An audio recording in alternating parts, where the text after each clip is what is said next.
Hi all, this tutorial demonstrates how to use the PiCO QL SQL library for querying in-memory C and C++ data structures.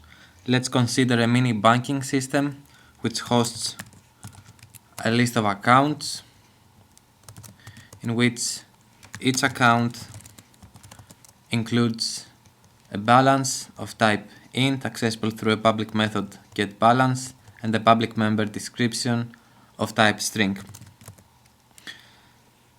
Let's see how we can use PiCO QL to query the list of accounts. To begin with, we clone PiCO QL's repository from GitHub and copy PiCO QL's source code into the application's source code. Embedding PiCO QL into an application consists of three steps. Step 1. Provide a relational representation of the desired data structures, in this case the list of accounts. The relational representation consists of two types of definitions. The first is the create struct view definition, which defines the columns of a relational representation. So struct view account defines a column named balance, which is of type int and is accessible through getBalance, and another column named description, which is of type string and is accessible through public member description. Practically, struct view account is a relational representation of the account class.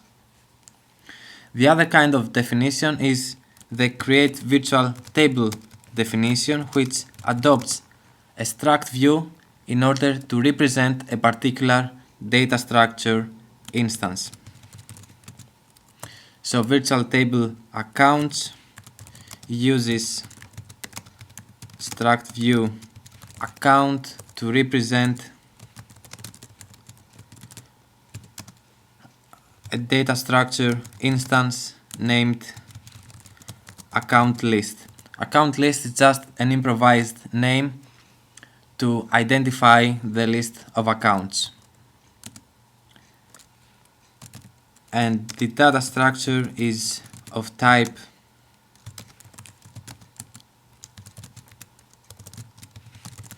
list of accounts. A last note concerning the relational representation is to ensure PiCO QL has access to any required header files, specifically account.h and the list container header file. The relational representation is now complete. We provide this relational representation to the PiCO QL generator, which generates code for querying the list of accounts. The second step involves registering the list of accounts with PiCO QL and initiating the PiCO QL library. So we step into the application source code, include PiCO QL's API header file, use PiCO QL namespace, register the list of accounts by providing the data structure's address and the agreed name as specified in the relational representation. Finally, we initiate the PiCO QL library, providing the web interface's port number.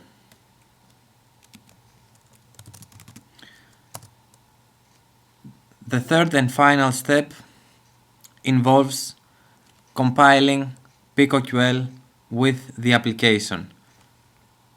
In order to do this, we can use the auto-generated makefile template, which includes PiCO QL compile options and rules.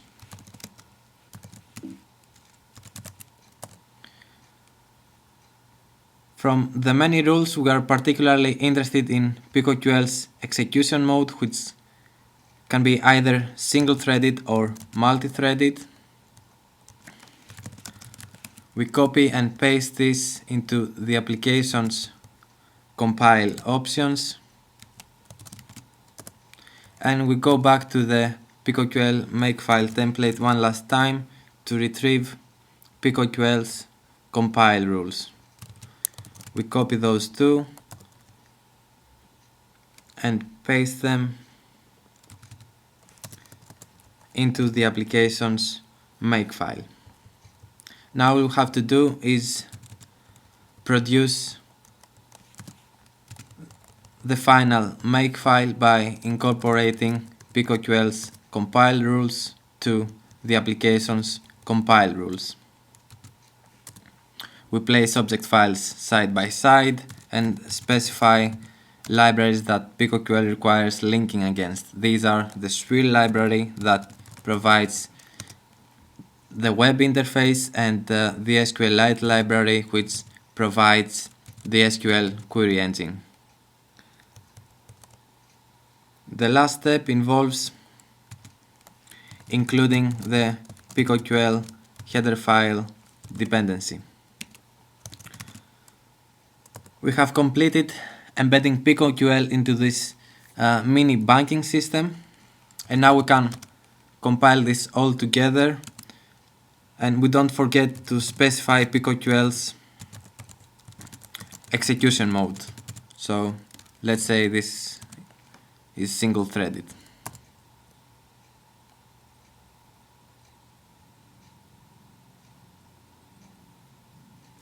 And we run the application with PiCO QL embedded, and we can turn to the browser and go to localhost port 8080, where PiCO QL's web interface resides.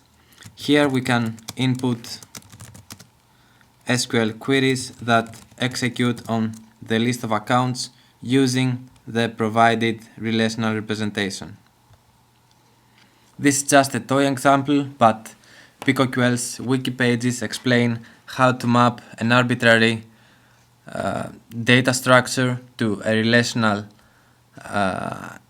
interface, and also the PiCO QL repository implements examples that show how to handle complex cases. Thanks for watching and have fun with PiCO QL.